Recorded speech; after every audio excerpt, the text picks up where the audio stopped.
What's up, everybody? Welcome to Copper Kettle Farms Live. Let me know if you can hear us because I never know. You say that every week, and it's correct every week. It's never funny. We've got Naturally NC in the house, Mama Z's Texas Kitchen, Papa Z always supporting us. Love that.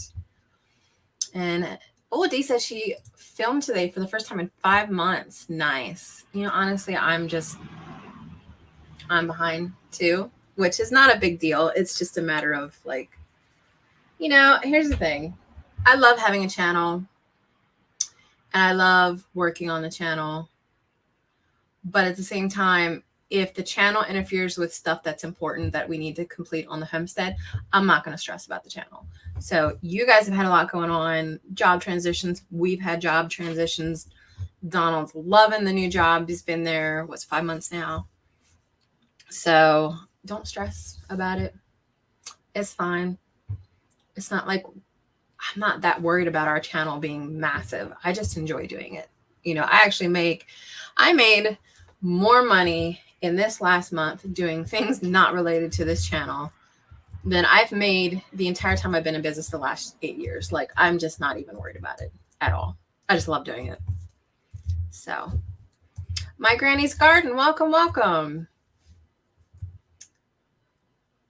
Kathy Northstar Perfect. Thank you for hopping in. Just got home from being gone all weekend. Did a music. Tired enough to go to bed. No problem. Glad to have you stop by, though. I have honestly been bad at attending lives anyway, so I need to work on that. But we skipped last weekend going live, and we'll go over some of the stuff that happened last weekend that contributed to that, but happy to be back in the saddle today.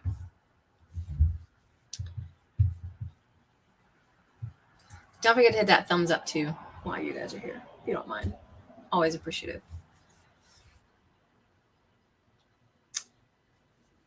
And this is Donald Smith, by the way, the one that's in the chat, in case people weren't aware. He likes to hang out in the chat like a goober. Everyone knows me. Brian, how are you? It has been a while, hasn't it? I've missed you. Yeah, you hit it pretty much the nail on the head. Would it be nice to take a little money? Yes, but you have a career and you're okay with it. Just, yeah, exactly. Like, eventually I do plan to put more time into the channel, but right now it's like, I don't know. I guess if it was my full-time job, but business has taken off so much the last 2 months. Like, I don't have enough time to do that. So thank you. I appreciate that, Kathy. But yeah, so while we're waiting for just people to hop in, since we're still right at the start here, last weekend we had every intentions of going live. And then Donald works every third weekend, which is great. We can plan around it. Whereas his other work, it was like you didn't know if you were working the weekend. They didn't have full weekends. They weren't allowed to have full weekends. So you were either like Friday, Saturday you had off, or Sunday, Monday you had off. But he went to work on Sunday, got stuck on the ice, right? Yeah, I got stuck in the ice and the snow, and then the back end of the vehicle ran into a fence post. And damaged the work vehicle. So I was a little ticked off about that.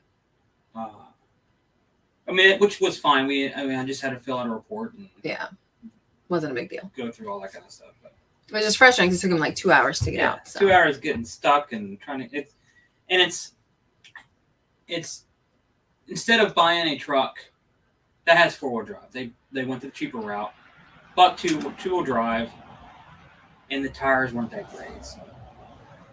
And we have a 4-wheel drive truck with a plow, but the snow was Saturday. It melted. The majority of it melted on Sunday.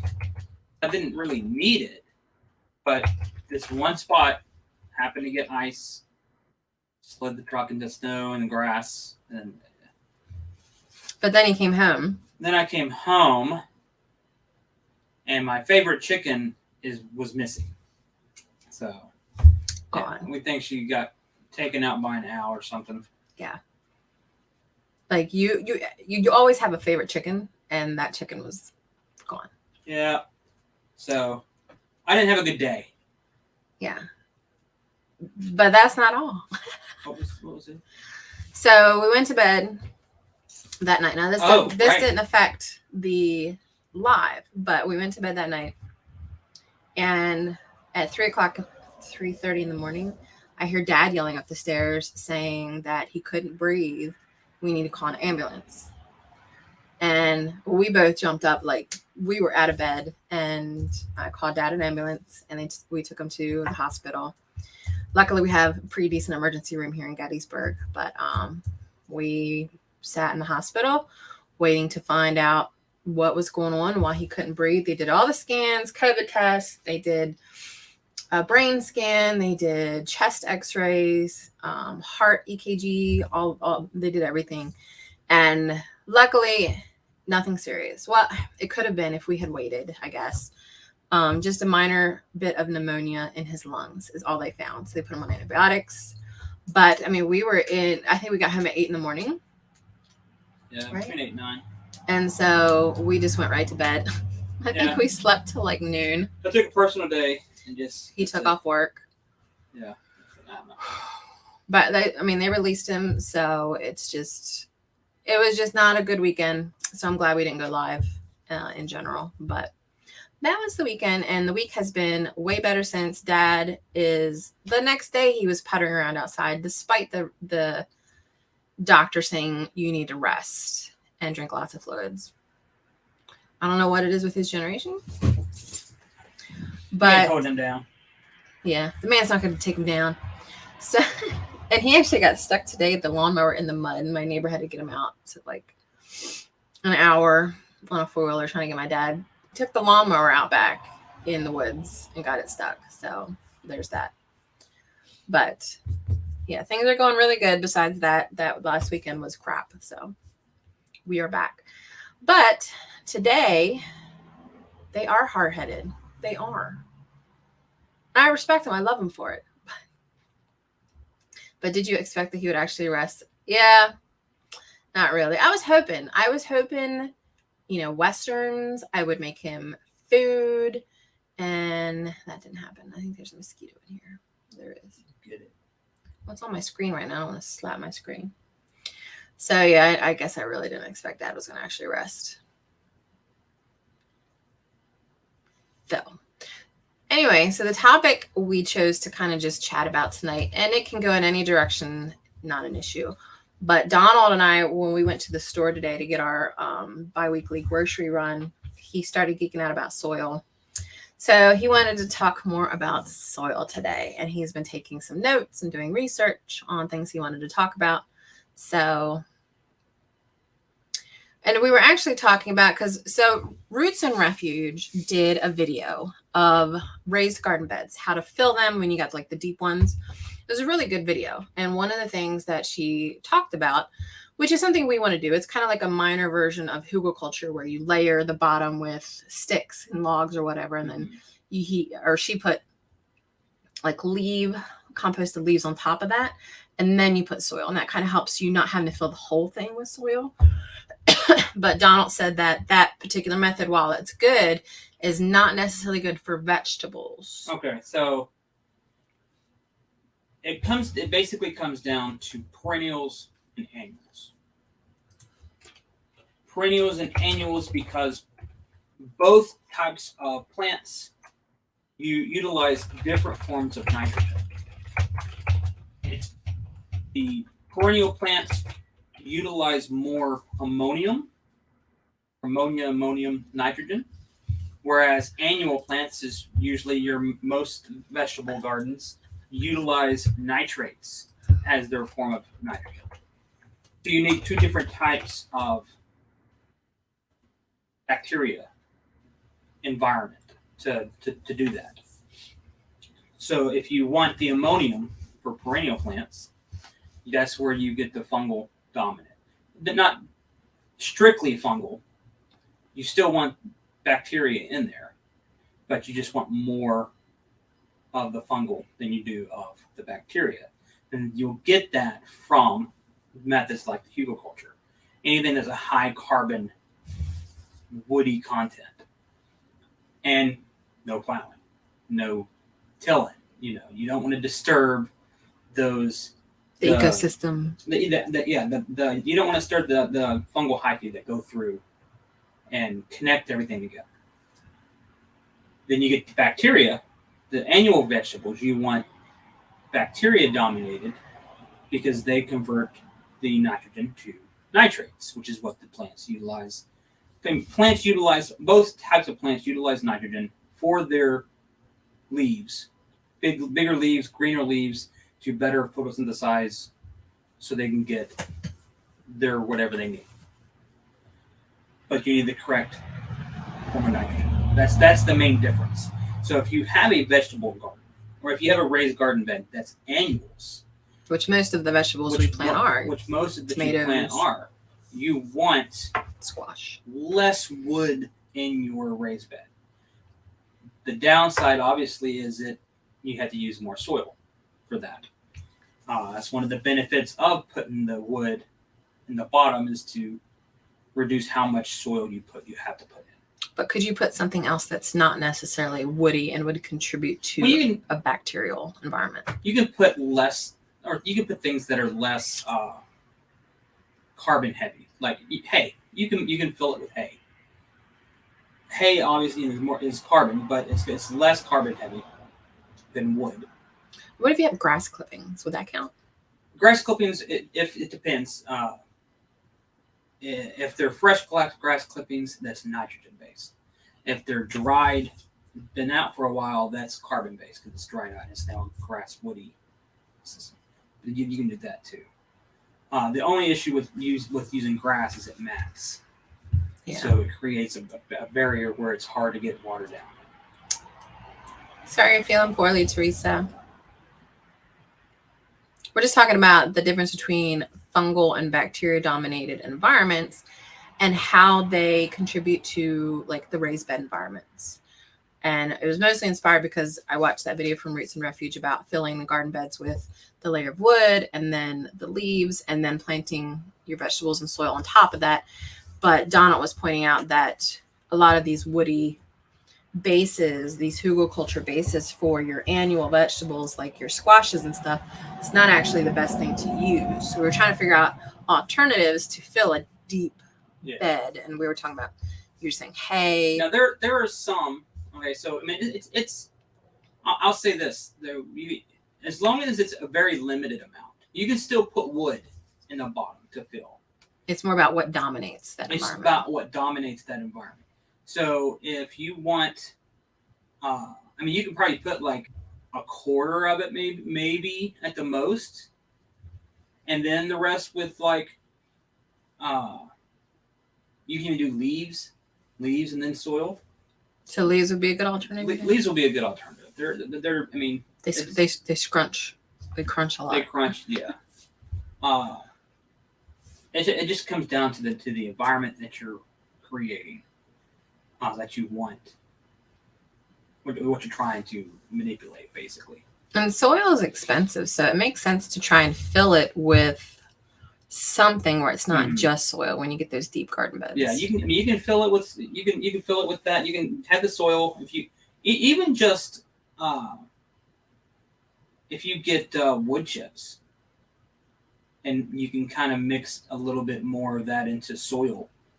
Yeah. That'll help out a little bit better. So what's a good way to produce a bacteria-dominated environment for vegetables? Even if it's not like a raised bed, like it's just mainly soil. Oh, okay. Yeah, but okay. So if you don't have, if you're worried that you don't have the biology in it, that's where, and people are gonna probably argue me about this. Argue with me about this. That's where compost comes from. That's the whole purpose of compost. It's not to add nutrients to your soil. Mainly because the nutrients that are in a compost are absorbed by the bacteria that have broken down the compost. It's the microbes you're adding to the soil. That's what you want. The compost is a way to breed microorganisms. It's a breeding ground. It's a breeding ground to create your biology. And then you're taking that biology with the the compost, and you're putting that where you need it. D asks, so what are your thoughts on topping off a raised bed before the new season? Just use more soil, or would it be beneficial to do a layer of leaf matter and then soil? It's a really good question. Either is fine, because and then the issue with the whole fungal dominant thing is if there's an excessive amount. So if you just put a little bit of the leaves, like a layer or whatever, and then top it with the soil, that should be fine. And obviously people have done this before, and it's not that big of a detriment. Yeah, I mean, doing it with the wood is not going to like make your garden not grow. It's just if you really want to understand and produce the best environment possible, and then continue to nourish or nurture that environment, then you have to understand the difference between bacterial dominated and fungal dominated environments. Yeah. That said, don't plants kind of eventually regulate it and get it balanced on their own? Or the microbes maybe. So the plants eventually will balance themselves. Like for instance, regarding pH. Regarding pH with some plants, plant roots are going to balance out their pH that they are required to live in that environment, just directly around that plant root. That's what they need. There's an enzyme, I forgot what the enzyme's called, but there's an enzyme that they create that specifically changes. It doesn't change the whole area. It's literally just around their roots, because that's where your bacteria is going to be. Well, I say bacteria. No, it's all of the biology. Bacteria, nematodes, fungal. Your chemical compounds, basically, right? Though they create the chemical compounds. Right. But all of the biology that's required for your plant to survive is going to be located around the root system. So that's where they're going to change their pH to maintain, and it's really the pH for the bacteria. The plants do need the pH, but it's the bacteria that are around it. That's where they survive. They need that level to be up. So Sean in Alaska asked, could you describe the basic building of a brand new bed? Because he just got here. And by the way, hi Sean. Like when basic building, you mean like the filling? Yeah. Basic building? I would do the It depends. So for me, it'll depend on if it's a perennial or an annual garden bed. If it's a perennial garden bed, a hugelkultur way to do it is really the best way to do it. Layer it with big chunks of wood, and then just go smaller. Yeah, so chunks of wood, sticks, like logs, leaves, like firewood logs, and then dirt, branches, sticks, twigs, and then finish it with soil, or you can probably above that. I'll probably do half of your area of that, and then the rest like leaves and soil. But that's for perennials. Your annuals, which is most of your vegetables. Annuals, I would probably do for filler. You can do a quarter of it of wood, probably smaller amounts of wood, or even just wood chips. Just a layer of wood chips down at the bottom, and then leaves or hay, and then the soil. So you want the majority of it soil. But with both of them, though, you want to add compost just for the inoculating of the biology. Yeah. Of the that's what's needed. The biology is what's needed. So even if you have, for instance, this apparently happens a lot. Say you have a lack of nitrogen. You're deficient in nitrogen. When in reality it's happening is you don't have the biology to convert the inorganic nitrogen to organic nitrogen. That's what's going on. The nitrogen is there. I mean, the nitrogen is in the air. We have plenty of nitrogen. You just don't have the converting happening. So most people that are talking about they're nutrient deficient in their soil, it's more they're biology deficient. You need the biology. So you can fix almost every issue by just adding compost that's a good compost. that has the good bacteria. Good bacteria being aerobic bacteria. You don't want anaerobic bacteria. Now, what's the difference between aerobic bacteria and anaerobic bacteria, and how can you tell the difference? So, aerobic bacteria and anaerobic bacteria. Aerobic is air. You have lots of high activity and lots of air. Your compost has been turned well, too. Yeah, so that's another way they call a hot compost. You're maintaining your compost internal temperature at 140 degrees. Obviously, there's a range, but just 140 degrees, you can't go wrong. The longer you keep it at 140 degrees, turning every 2 or 3 days, the more it'll break down, the more the bacteria will. They're going to say 140 degrees. 140 degrees, the aerobic bacteria, nitrifying bacteria, thrive in that environment, and it kills pathogen bacteria. Any kind of the bad bacteria that creates diseases. It kills weed seeds that you don't need, that kind of stuff. So you're basically just cooking it, but not too hot that kills the nitrifying bacteria, which is why you want to maintain around 100. I think 150 degrees and up is where you start getting to dangerous levels of killing your good bacteria.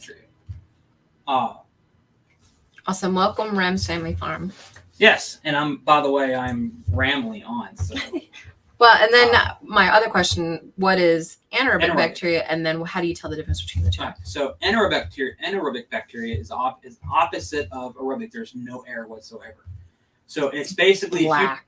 If you put a pile of something stinky and you let it sit and just let it sit for a year, it's going to eventually break down. And it's because the environment has gone anaerobic, which means there's no air, no oxygen that penetrates it. So a different type of bacteria dominates in that environment, which two types is called methane formers and acid formers and methane formers. The acid formers will convert things and will convert the organic matter into acids. The methane formers will convert the acids into methane gas. So landfills, a good example of that is landfills. Landfills are anaerobic compost.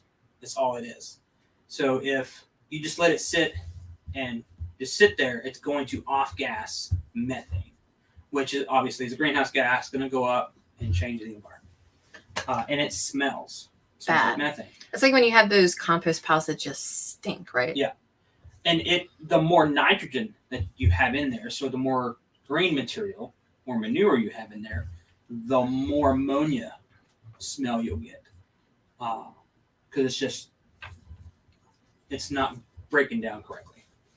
Now, when you have a compost pile that's doing what it's supposed to be doing, it's the hot compost, it's aerobic environment, right? For the hot compost, yes. Yeah. You don't smell that, right? Correct. Okay. Yeah, you don't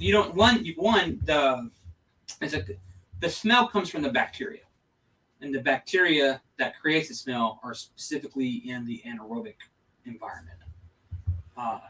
If you do smell or have a smell in a hot compost, usually if it's like an ammonia smell, you have too much manure or too much nitrogen stuff going on. So you just add more carbon sources. So more wood chips. Use wood chips. By the way, my go-to for carbon is wood chips. Wood chips are hay. But you just add more wood chips. Yeah. And it masks the smell. It changes the environment enough to where it takes away the smell. And here's a question.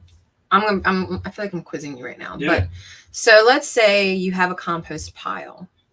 And let's say the only source of some kind of dry ingredient is wood chips. Mm-hmm. Is that going to create an environment that is mostly fungal? And should you put that on your garden, or does it matter? Okay, so that's a good question.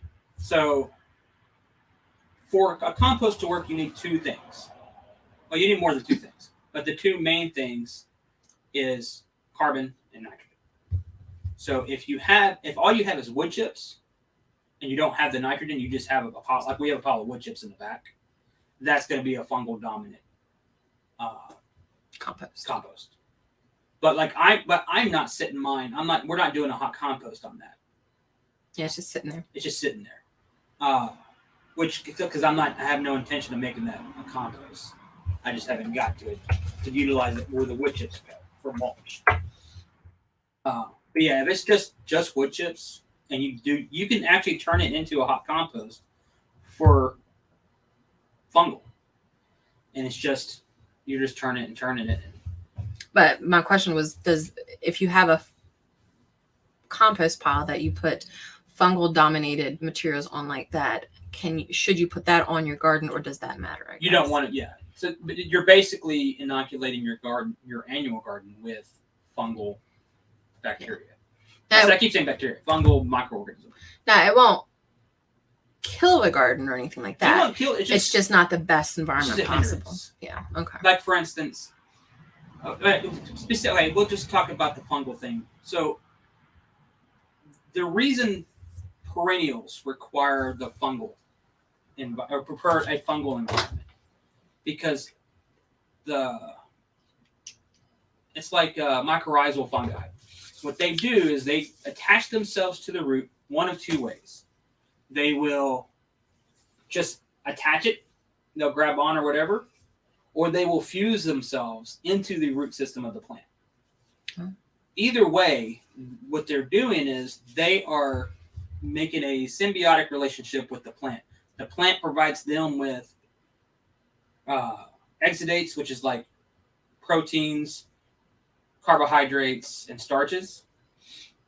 And then the mycorrhizal fungi will provide that plant with minerals and nutrients that it feeds somewhere else down the road that the plant cannot reach yet.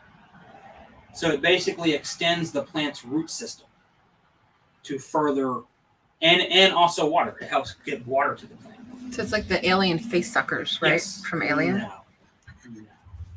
So Matt just hopped on here. He asked, because he just came in late. Thanks, Matt. No, I'm joking. What type of manure, if any, helps create a good environment? I don't think it matters necessarily, does it? So it depends. So any type of manure, if you're composting it, creates a good environment. But there are some manures that you don't want to have directly on plants. Because it's a hot manure. Yeah, for instance, chicken manure is considered a hot manure, and that references the amount of ammonia or nitrogen that's in that manure. So you want that to process. And that's basically because they don't process it very well. Like, that's why chickens, I don't know if anybody knows about chickens. Chickens don't have sweat glands. They can't sweat. So if you ever watch a chicken hold its wings out, like just barely apart from the body, it's allowing the wind to come in and cool itself off. That's why you got to have a lot of water with chickens. And they don't pee either, right? Like birds. Birds are the same thing. It's that it's just all one system. But that's also part of its cooling system. The chicken manure, the way it does it, is part of its cooling system. So it's just high in nitrogen, high in ammonia. So you want that to break down first before it gets put on places. Yeah, things. Like, what do they say? You need to let it sit for like a couple months, right? But if you're just letting it sit, yeah, which is the anaerobic breakdown, right? But you can mix it with wood chips, do hot compost, and it's working. It breaks down faster. Yeah. Okay. But then you have animals like cows, rabbits, horses, any goats, sheep. Their manure is fine being dropped right onto the plant. Isn't there like something with horse manure though? I remember hearing something about horse. I'm actually told, I don't know this per se, because most of the research that I've read is done with cows. But I'm told that horses actually is one of the better manures to use with the compost. That's actually what they make mushroom soil out of. Well, I wonder if it's just that people think that because horses eat hay, I don't know, there's just like rumors that I heard, like, does their poop have the seeds, like weeds? Could it create weeds?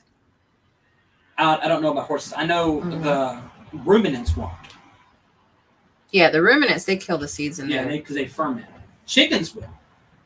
Chickens, you eat it. Chicken eats whatever, and it will pop out right out of its butt. Pop right out of its butt. Does that kind of answer your question, Matt? He says, when my folks were doing the garden, they had been told not to use manure for carnivores for dinner reason. Manure from carnivores for dinner reason. What? What? I think maybe he means to eat.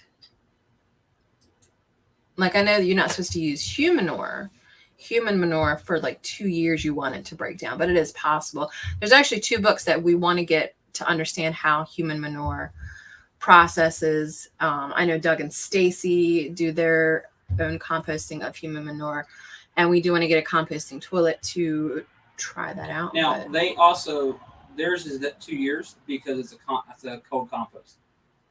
Yeah. So they let it break down anaerobically. Oh, he said for some reason, not for dinner reason. He typed it wrong. They had been told not to use manure from carnivores for some reason. Yeah, I don't know about. Well, chickens are omnivores, so they eat meat. Well, but it's carnivores. Carnivores meat specifically. So like cats. Well, I wouldn't put cats. So I'm told cats and dogs, the only reason I'm told you don't want to use their manure is because of the most cats and dogs, domestics, eat a processed food system. And you never know what's in those systems. That's why I was told that. Of course, I never even think about using their manure anyway.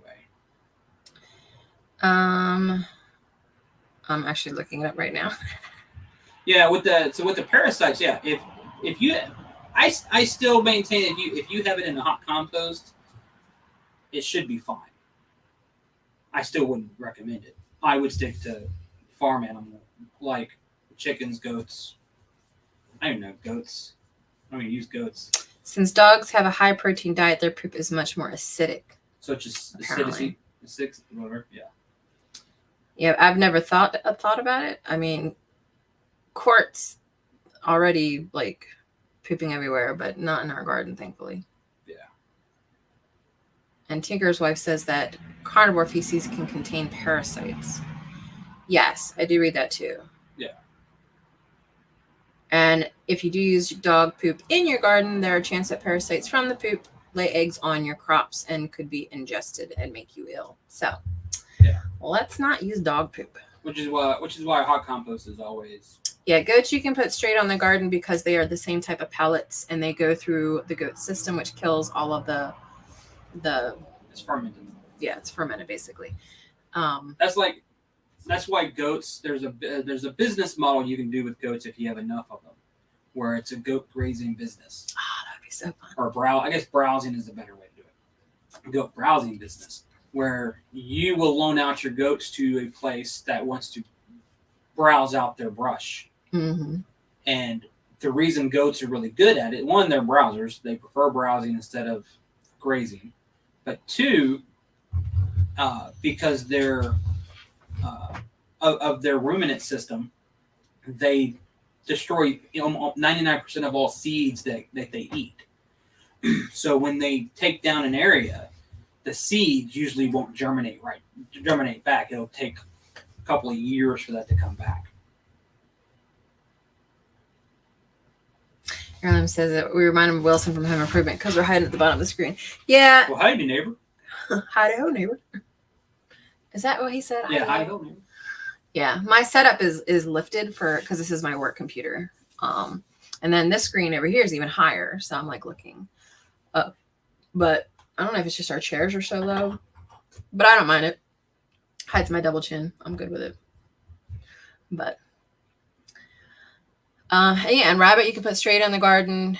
Because they're slow release. And I see rabbits are so good for the homestead. I wish more people would raise rabbits. They produce really quick. The meat's really good. And you get furs if that's your thing, which, I haven't played with the furs myself yet. That's kind of a goal. But then, yeah, you get that compost. And you can do lawn tractors with rabbits. You just have to be careful because they dig. But my last name is Wilson, so we might be related. Getting started on the homestead. So 90% of the potting soil that you buy is only 50% compost. Most good soil, $20 to $30 a bag. Okay.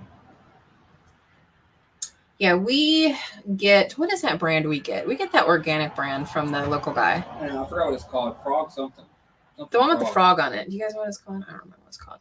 But we've never had any issues with it. We actually were planting. We're almost late because we were transplanting our kale. I think we've decided from now on. I hate, this big seed containers where it's the little containers, and then it's like 60 of them or whatever. I don't know that I want to use them anymore because it's a pain to transplant them into larger cups, single cups, and then transplant them into the garden. I think we're just going to do the single cups from now on.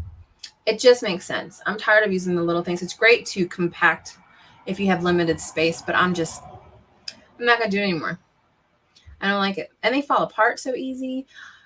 D at Naturally NC, who's in the chat and also one of my fantastic moderators, pointed out this type of, let me see if I can find it real quick.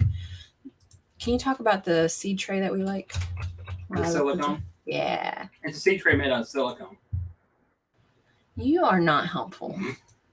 I'll tell you what I will talk about. So, soil. Back to soil. There's a couple of things that you also want to do with your soil, other than just getting it ready for filling a raised garden bed or whatever. Always make sure, even if it's a raised garden bed, make sure you have a cover over it, like a mulch. Always want to have mulch over your soil because the mulch is probably one of the most important things, in my opinion. It's going to regulate your soil temperature, which is going to maintain a healthy temperature for the most part. It'll keep your water from evaporating as much. You'll hold more water. It'll help keep diseases down when it rains. The rain won't splatter the soil up as much. It'll help with erosion and some compaction. It's just so much better. And it'll keep weeds from growing for the most part there. Because if you have open soil or uncovered soil, bare soil, weeds are going to sit there and grow. It's going to happen. Mother Nature does not want a bare soil. She wants it covered. For some reason, I can't find these trays. I mean, there's some that are like it, but yeah. Do you know which ones I'm talking about, right? She knows. She's the one that pointed them out to me. So I'll show something that looks similar to what I'm talking about. But TSC had these silicone trays. One, the silicone is going to last way longer than that cheap plastic they use in the mini whatever. So this is what it looks like, kind of. But because it's silicone, it's pliable. So when you have to pop your seed out or whatever, it's a lot easier to come up. It has a tray underneath of it that is like way stronger than what we're, the typical ones that we use, and holds water underneath. So these are the ones that I think we prefer using, but at the same time, I'm kind of just tired of the first transplant. I don't like having to transplant plants multiple times. I feel like it's stressful on them. So I think we're just going to do the individual cups from now on, because I don't want to stress them out. I just want to get it done.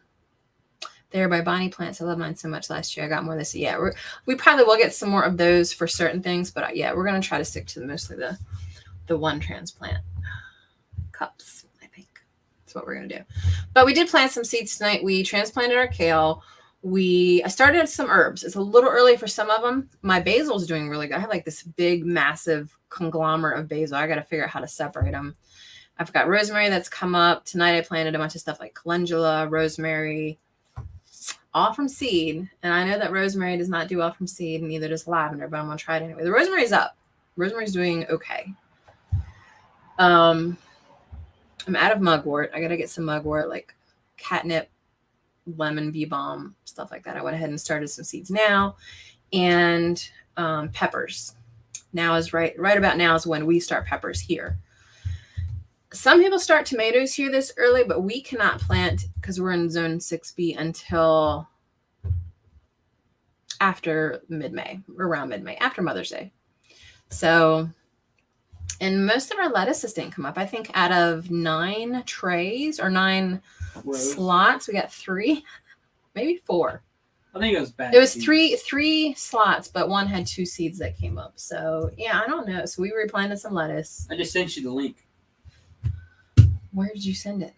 To GChat. So you make me log into GChat. Okay, that's great. So yeah, we're starting to get our garden underway. Now, I don't know. I don't have the book down here. I left it up at the house, I think. We use a book that I know Stringfield Ridge Farm uses too. I actually think she used it or bought it because I recommended it. I don't know if it was last year, but it's a book that it's customizable per region. You find out when your first and last frost dates are, and it says 2 weeks before first frost, 10 weeks before first frost, and you put in your date for the that particular time period for you, and then it says this is when you should plant your tomatoes, or this is when you should do that. So this is the seed tray link, by the way, and I want to go ahead and find that book too while I'm thinking about it, because it's actually a really good book if you're just not used to knowing when to plant things. Mama Z, this actually might be a good one for you too. Agency says that she did learn her brassicas much prefer solo cup to plant cells. Yes, plant cells. That's how you word it. So yeah, we're not going to do the plant cells anymore. But this book here, let me log in, is really recommended for people that are just figuring out when do I plant stuff, because it's not always easy to know.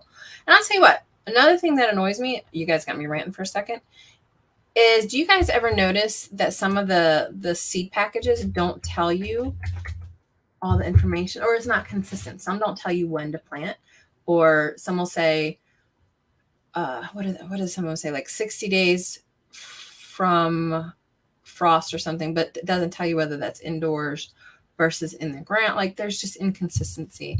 It annoys the crap out of me. So anyway, so this is the book I was just talking about, Week by Week Vegetable Gardener's Handbook. So this is the book that you're going to want, Mama Z. It's perfect for you. I would get the spiral bound because you're going to be opening and closing it a lot. And it's cheaper than the paperback.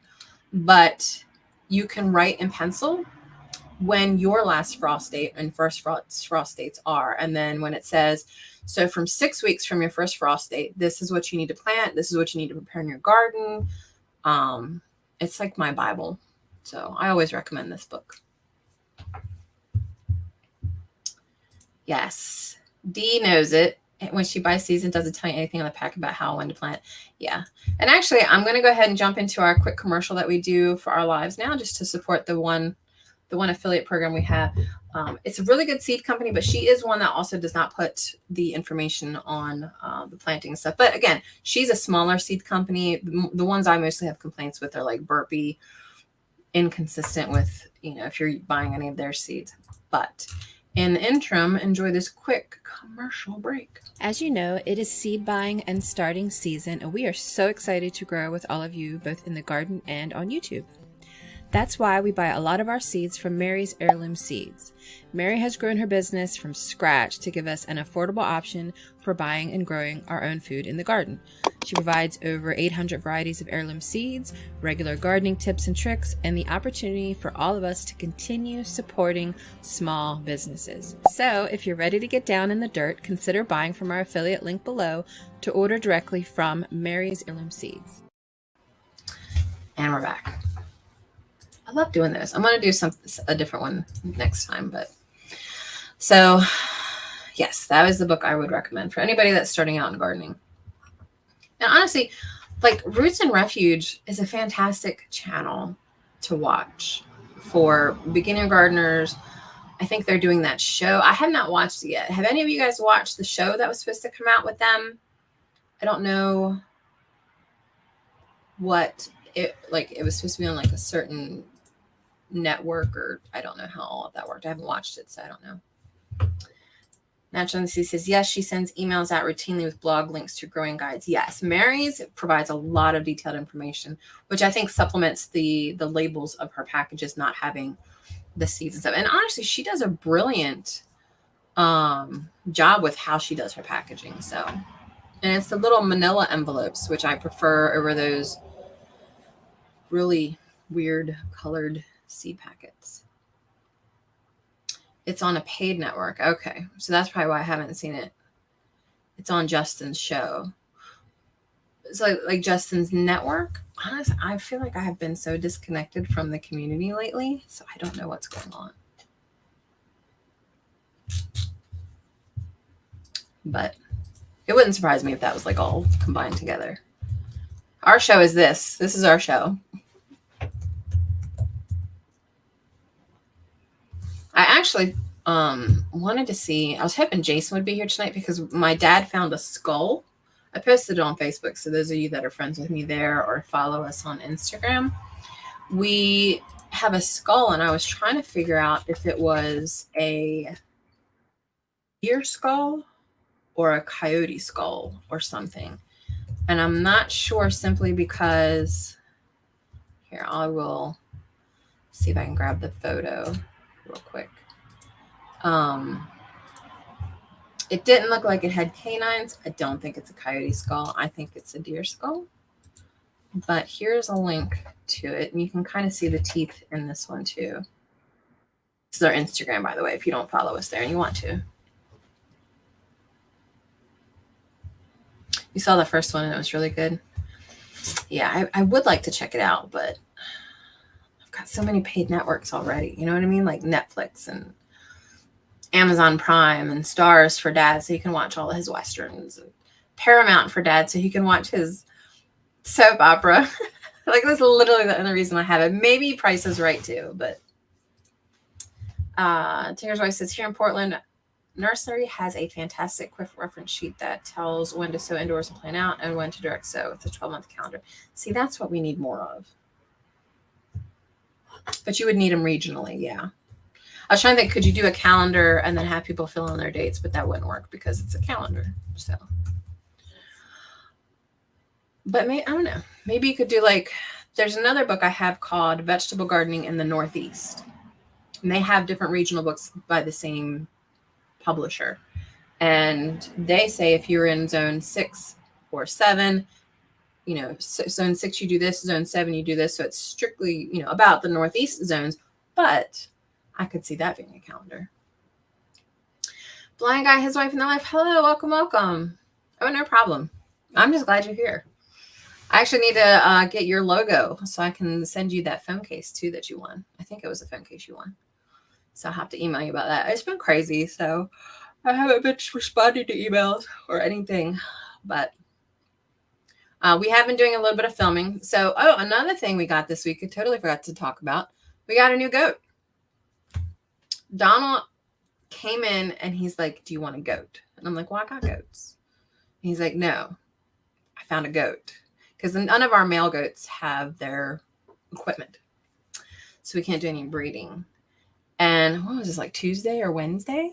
Thursday. And he's like, well, I found a goat. It's $100. And it's over in Red Line, which is like an hour away. Maybe an hour and 15.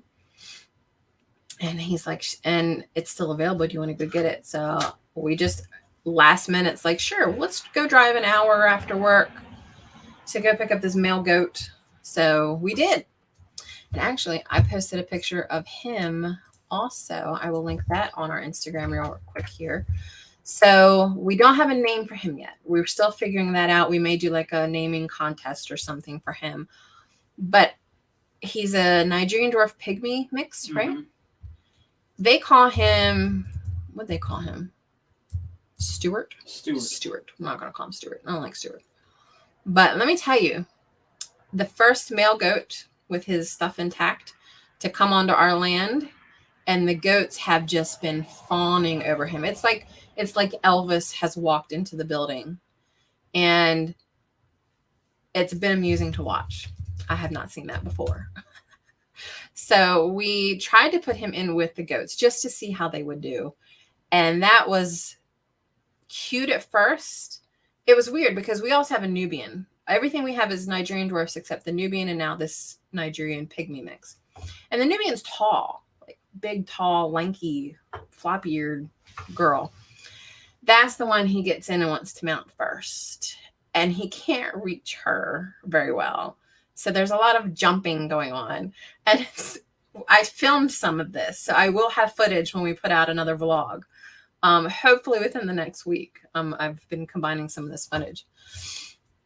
So at first he was just like constant trying to mount these goats. And then for some reason, I don't know if this is a goat thing. I guess all of the girls were excitable. So they're doing that all with everybody. And it got to the point, though, where I don't know if everybody was just aggravated at some point. So they all just started picking on him. And he's small. He's small compared to the rest of them because he's part pygmy. So then they started beating up on him. So then we had to go in and grab him. And we took him back out. We have him separated. He's with the chickens. But one of our Nigerian dwarfs, which is also black and white like him, and you can see in that picture, was the runt of the litter also. So she's tiny. Not as small as him. He's only like, what did they say he was? 6 months? 7 months old. 7 months old. So he's still going to be growing. So what we did is we took her out and put them together. So they're both these black and white Nigerian dwarf part pygmy goats. So we're going to see if they breed. He's been mounting her and we'll just see. I know it's not the season for it. You're usually supposed to do it in the fall, but we're just we need to get him used to the goats and we kind of want to get used to having them ourselves. So we'll see. Maybe we'll have baby goats at some point this year, which would be interesting. We just have to make sure we're prepared for that. But yeah, we have a male now, and it's been an experience. Definitely. He does that blah, blah, blah, blah, blah thing. Blah, blah, blah, blah.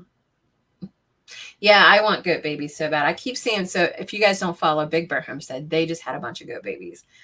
And they had to bring them in one night because they're in Georgia, and it got cold there one night. So they brought all these babies in, and Jason showed us this marker because we're on a marker group with him. And he's just got all these babies on his lap, and it was the cutest thing. That's what I want.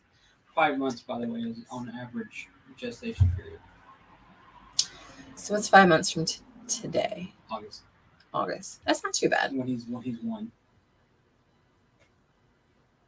Now, that said, the goats, if she does get pregnant, she'll be pretty miserable this summer, most likely. Probably.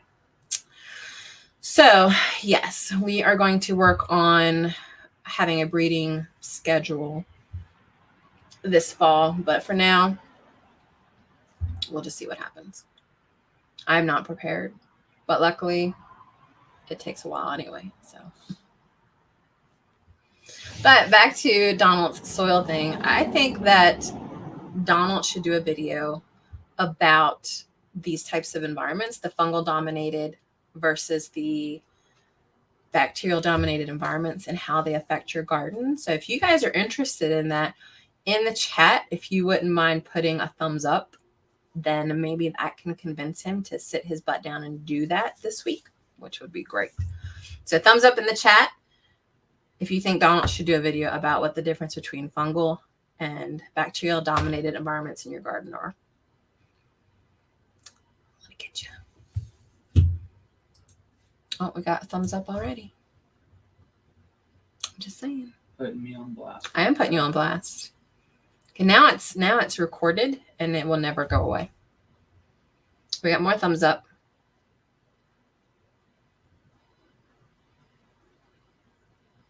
Yeah, Dee's got a point. We used to try to argue with Papa Z that he needs to let Misty have apartment quail, but now you don't have an apartment and you got land. There's no excuse not to have quail. Oh, we got more thumbs up. So Donald needs to do that. Now, one video I do want to do sooner than later, just because we're in that display now, is the land behind my shed on this side. The house is over here. Behind my shed is where we're going to put the goats or the sheep, which we've almost got the pen ready for that, but that's a whole nother thing. So we didn't mow that at all last year. Not at all. And honestly, the grass didn't get that big. We had chickens rotating for a while, and they keep the grass low and or lower, and they stomp it down or whatever. But that land looks fantastic right now. I mean, the grass still, dies in the wintertime and everything, but there's still some green grass over there, but it's not muddy. And usually it's like a mud pit over there. It's perfect. The grass was long enough and it laid over and the roots are deep and it's just great. By the house, however, Dad continued to mow that into November. He tries to keep the grass extremely short and he mows often. You can ask Mama Z. I'll complain to her sometimes about how often my dad mows. It's ridiculous. And if you've watched Donald's 5 soil building tips video, which I don't know if anybody has the ability to find that really quick, but we have a video called 5 tips for building better soil or something like that. You don't want to mow when your grass hasn't tipped off to that point yet. You want it to grow long enough that it can establish healthy roots. So back behind the house, it didn't have the ability to do that. There's patches behind the house. You don't see grass at all. It's just dirt and mud. The stark difference between these two sides of our property when it's the same property, to me, is impressive. And we want to do a video explaining that and showing that because we literally did the experiment here on our own land. So that is something that I think will be coming out sooner than later because I want to get footage and video of all of that. But I love that you guys are talking about the chickens. She's going to have enough work taking care of chickens, and now you want to add quail to that. I mean, it's just another, beak. So you should name him after the Lord Farquaad on Shrek. Actually, I do kind of like that name. I might have to put that in the mix. So, did you find that video?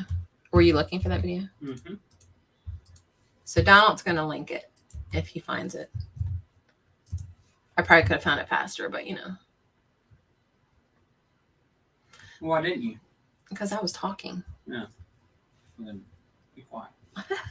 So this is a link to the video that Donald explains tips for building better soil. Worth it to watch. But he talks about the grass point issue. So, but I think we went over some really good tips and stuff. Any final questions about anaerobic versus aerobic environments or Anything. Soil or soil bacteria versus fungal dominated environments and how they... Any question about soil? Any question about soil? Any question about soil? Or herbs. I've been definitely getting more into the herbs and stuff. I got to finish my course. I'm behind on that, but one of the things I've been wanting to do is I didn't know this was a concept in permaculture. I forgot you weren't a mod. Are you not? Well, we're going to fix that right now. Who? Patty. Didn't know. It doesn't always tell me in StreamYard. But in permaculture, one of the things is that you should plant the things that you use the most closest to the house, which our garden's not close to the house. And if it, it's not like it's far. We don't have a big piece of land.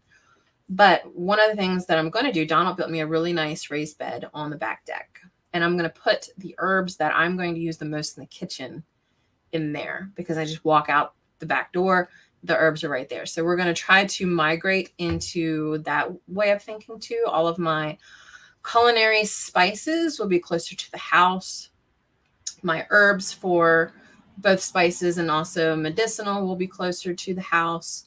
And then, vegetables will have to be in the garden because some of them are, root vegetables. I can't really put them in a raised bed on my deck. I mean, I guess I could to a degree, but it's just not going to be the same. So we are learning more about that also. But Sunny's Place, welcome. Now just says I have my book and I still haven't actually started my course. And I think I sent you and Misty the materials that I got from my course. If I didn't send it to you, Dee, let me know. I know I sent it to Misty, so you guys can kind of follow along. With that video that was posted, I wanted to just go over real quick the importance of biology or microbiology for a plant versus using a synthetic fertilizer. So, synthetic fertilizer, or fertilizer, well, mainly synthetic fertilizer, is designed to provide nutrients for a plant that are plant soluble, meaning a plant can take it up immediately. The reason that you don't want to use those is because it makes the biology useless to the plant, because the biology is there to give the plant its nutrients.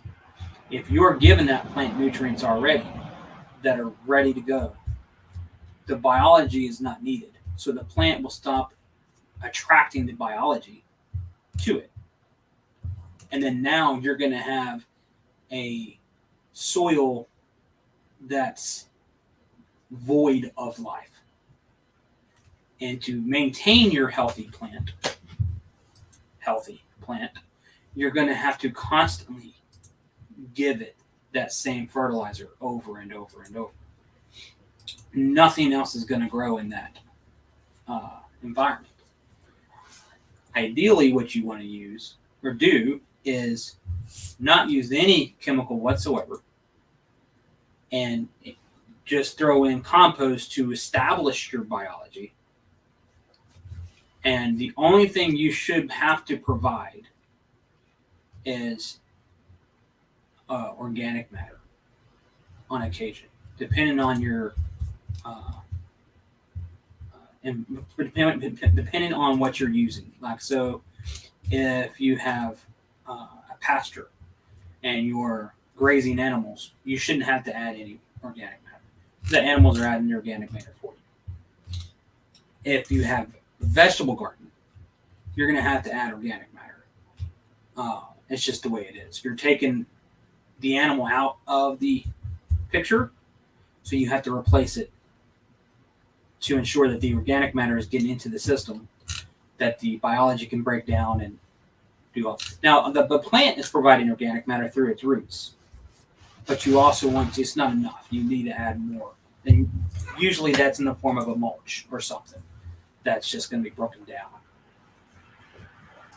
Sunny's Place says that they have a video coming out this week about soil health. Nice. We will definitely check that out. I'm excited for that. I did forget to do our channel shout out really quick, so I'm going to do that. If one of my mods could grab the link from the description below.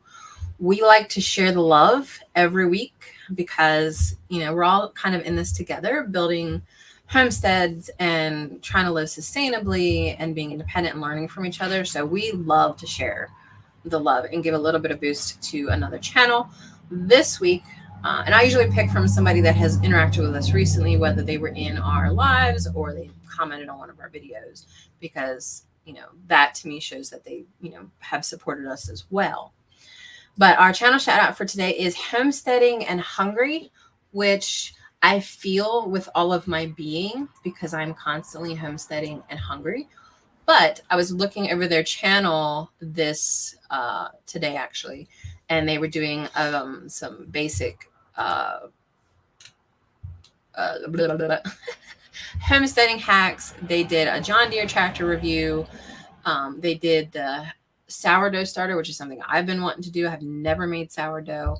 And I'm really digging the content that they are putting out. So that is a channel that I would recommend supporting. They are over 1,000 subs, so they're not brand new. But again, I mean, we all constantly need that support to continue to grow. So if you could check them out, it's just a new one to check out. New one for us anyway. I think that would be awesome. I also wanted to point out this one t-shirt design that's on our shop on copperkettlefarms.com. Farming starts here. And that's a picture of microbes, because without microbes, you ain't growing nothing. So we made a t-shirt on our website. And if you are a member of our channel, I forget which level. Let me double check. Yeah, so Inner Yard members get 20% off our merch. That's the second tier level. for the life of your membership, 20% off constantly. And then we also started, it's launched, but I got to do some modifications to it. On the Homesteaders Hub, you can now create your own homesteading merch and have it delivered with your logo through the Homesteaders Hub. And that goes to support the Homesteaders Hub and all that we're trying to do, creating a homesteading social network completely independent of the main social networks, but also a community that will support each other with buying products and going to lives and things like that. It'll have a live calendar. It'll have a way for homesteaders to sell their own products through the site, like commission based. I mean, it's massive. It's a social network now, but it's continuing to grow. So I'm really excited about that. Yeah, they did hit 1K quickly. And I was looking through, I was like trying to figure out how they hit it. They had not a viral short, but one that had 1.1K views, but they must have got some shout outs, but their content looks really good too. Like the beginner's experience with the sourdough starter, testing garden soil and building compost. Like, I think they're pretty on point. I'm excited to really dig into their videos. It's a small amount of videos, but yeah, they seem to know what they're doing. I want to make a comment real quick. Sure. So I saw the testing soil. Yes. So there's when you go to if you ever have your soil tested, you want to make sure that before you get anything off of that test or buy any kind of fertilizer off of that because of that test, make sure that you're seeing organic and inorganic, because they're only going to show one. Most tests only show one. Mm-hmm. They don't show the other. So always make sure you get results for both inorganic and organic. That makes sense. So she's a blogger. A good portion of her readers followed her. That makes sense. I'm excited to check them out more. They recently left a comment on our channel. So I was like, yes, a new channel to follow. And I mean, it's got everything I love. It's hobby, farm life, garden, fresh recipes, and easy DIY. I mean, what's not to love about that? So awesome. Well, that about wraps up our live for tonight. Unless you guys had any questions, we usually try to stick to an hour if we can, just so that we're respectful of all y'all's time. I can't do those marathon lives that I see people do where it's like 5 hours. Like, no, I'm not going to do that. Here we can get both in for soil microbes too. Yeah. You have weekly Zoom calls. What are those about? I'm curious. Do you mean for your channel? Honestly, I'm so behind. I apologize. I'm so behind. Like, work has been, or my business has just taken off so much. It's just been crazy. So if I'm missing out on something that you're doing, I apologize. Sunny's channel, by the way, another fantastic channel. Sunny's channel is one of my favorites, I think. She is personable. I love her as a person in general. Her thumbnails are always on point. Like, Sunny's Place is going places. If you do not subscribe to them, that's another recommended one. So thank you, Patty, for hanging out with us. I appreciate that. I think Stringfield had to leave. She was not feeling well. I feel so bad for them. I'm going to give Sunny's Place a few minutes to see if they respond or not. They might have left too, but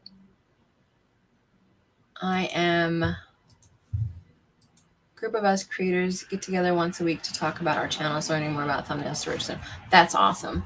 I don't even know if I should say this one thing. I probably wouldn't be able to participate in that, not because I don't want to, but because I'm not very popular among a lot of creators.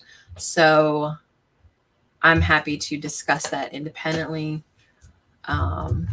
But yeah, I know for a fact that there's probably creators in that Zoom call that do not like me as a person. So I don't know that I could participate, but I love that you guys are doing that. I think that is a brilliant idea. Absolutely love it. Supported 100%. Yeah, National NC says has been completely off YouTube for the last 5 months. Yeah, I'm the same way.